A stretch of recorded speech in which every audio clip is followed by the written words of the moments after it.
Hello, my name is Luther Mercer. We are at the Russian Cultural Center in Memphis, Tennessee, and tonight we're going to be talking to Anna Terry, who just recently returned from Russia on a trip.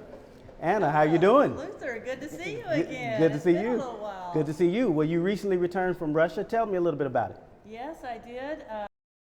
June in St. Petersburg, Russia. It was an academic trip. We were studying Russian language at the Russian Language and Culture Institute. Okay. I took one university student with me. His name is Jeff Rogers from Memphis, Tennessee. Oh, that's great. That's great. Yeah. Well, I have a question now. How did you get involved with Russian language, Russian culture?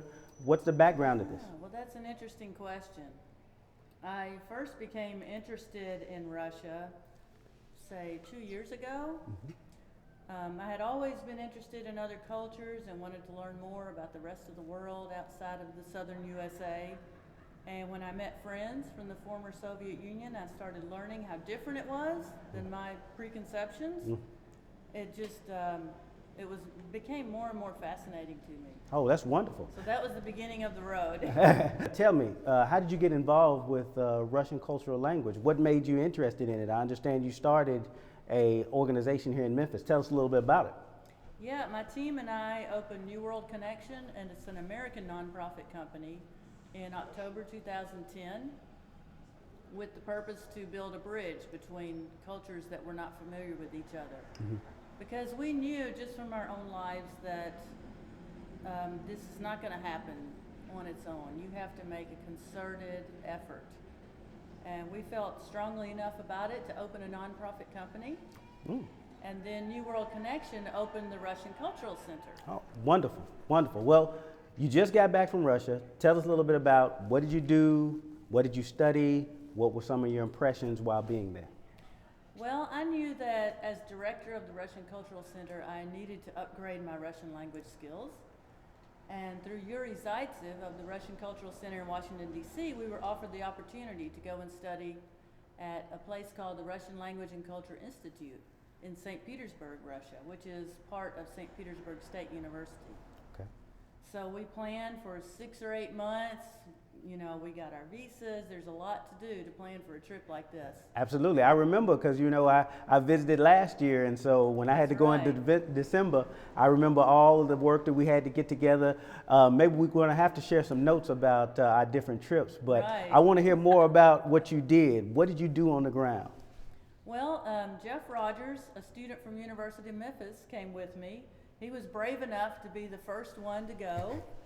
And actually, while we were there, we signed an agreement with the Russian Language and Culture Institute. Okay. So New World Connection will be hosting more groups of students to go and study Russian language and culture there. Okay, now is this any students? What are the criteria to be students to go and study there? Well, Jeff's university agreed to give him academic credit hours for this. So it's his study abroad session. Okay. So for him, it was like a whole semester. Wonderful. Of credit. Wonderful, wonderful. So you lived in the dorms. I understand you kind of took on the role of a student. Okay, what were outside enjoyments? Was there anything that you did outside of the academic piece that you would like to share? Yeah, we attended classes for 3 hours every day. So it added up to 80 class hours by the end of the month. Oh, wow. And the teaching was excellent. The classes were very lively, and there was no dozing in those classes. Well, you know, please excuse me, because one of the things that I thought about when I was there, I wish I would have studied the language. I think it would have been an unbelievable benefit. So for you, did you find that in those 80-hour classes, when you were leaving, did you pick up the Russian language fast? Or? And when you're in the context, you know, you're in Russia, on the streets, in the shops, in the metro. It really makes a big difference in communicating with people that, not that you're speaking perfect Russian, but that you made the effort to learn their language. And so immediately they understand that you want to talk to me. You really want to know, you know, my people, because you took the trouble to learn our language. Absolutely. It makes a big difference. Absolutely. So did you get a chance to experience the well-known white lights? Did you get a chance to see that? Yeah, we were there during white nights. It's just phenomenal. It's light all night long. It never gets completely dark. Oh, wow. So it's like people don't think that it's time to go to sleep, you know. So Yeah. everybody's out just at all hours, and there's beautiful events on the River Neva. There's the Scarlet Sails, and then there's all the beautiful historical and artistic sites that St. Petersburg has all the time. Well, you know, you've talked a little bit about the academics, some of the other things you got a chance to do.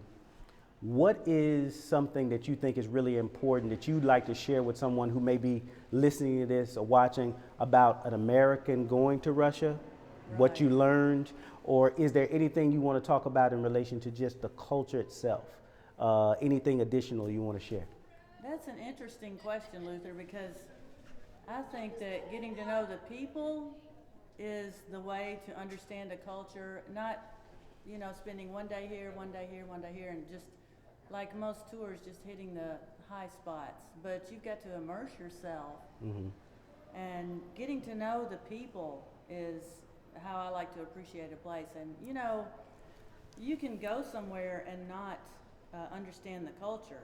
You can travel around the world and not understand anything but your own culture at home. So you really had to make a concerted effort. And we all have our own baggage that we carry with us. For me, I'm a Southern woman. I was born in Atlanta, Georgia, raised in the traditional Southern culture, and I appreciate my culture. So this is the perspective that I carry with me.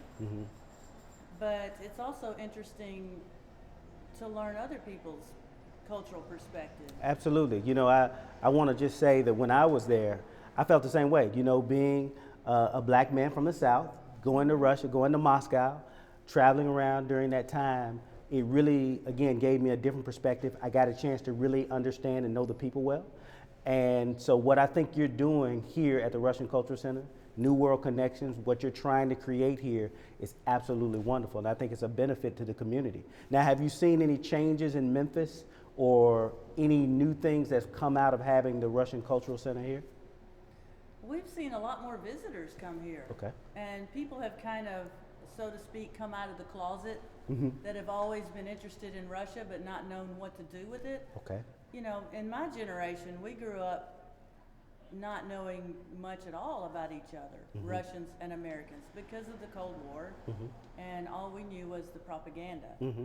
And so to actually have a place where you can meet people from this other culture without even leaving Memphis. Yes. I've had people tell me that it's been life-changing for them. Oh, great, great. Well, you look, I think everything that you just shared was unbelievable.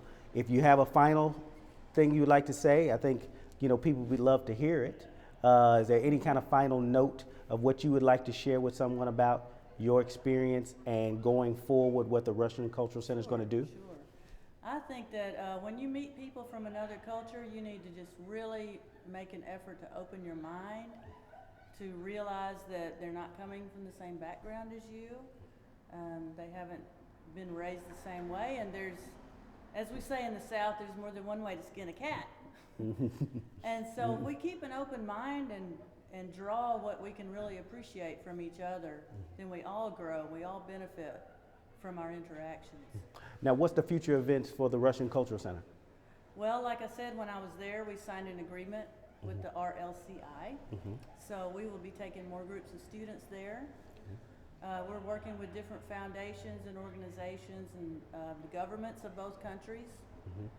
When I was there, I took a trip to Moscow for one day, and this was amazing because the last time I was there was 3 years ago, and there's no way I could have done this on my last trip, but I went alone on the train from St. Petersburg to Moscow. I navigated the metro and the public transport system. I found the United States Embassy, and I had a private meeting with Ambassador Michael McFall, who's our current ambassador to Russia. And then he was very supportive of what we're doing, and he knows that this is the way to improve our relations, is by citizens and students and young people getting to know each other. Okay. And so, you know, when I got back to St. Petersburg the next day, then I took another overnight train back to St. Petersburg, and I realized, wow, I just did that by myself in Russia. Well, that's absolutely wonderful. Well, Anna, thank you very much. Ladies and gentlemen, Miss Anna Terry Thank you, with the Russian Cultural Center, New World Connections. This has been a wonderful interview discussion about the importance of understanding the cultures of Russia and the United States working together for a brighter future. Thank you. Thanks, Luther. Thank you.